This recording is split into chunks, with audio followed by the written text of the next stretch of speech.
Four friends decided to take a weekend trip and booked a stay at an old hotel that stood on the edge of a quiet town. At first, the place looked charming with its antique furniture and dimly lit hallways, but the locals had warned them to avoid it, claiming guests sometimes checked in and never checked out. The friends laughed it off and carried their bags inside. Their room was on the third floor, and from the very start things felt wrong. The elevator doors slammed shut on their own, and the lights flickered as they stepped out.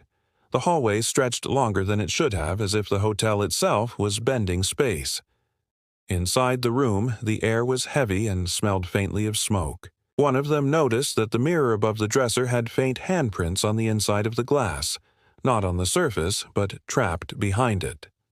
That night, the real horror began. As they tried to sleep, strange noises echoed through the walls. First, whispers, then laughter, then the sound of footsteps pacing above them, even though they were on the top floor. At exactly 3 a.m, the bathroom door swung open by itself, and one of the friends swore they saw a shadow crouched in the corner that vanished the moment the light flickered back on.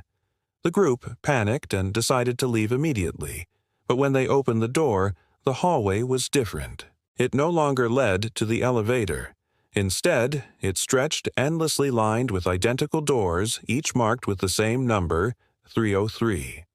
No matter how far they ran, the hallway kept repeating, and their phones showed no signal. Terrified, they returned to the room only to find something even worse.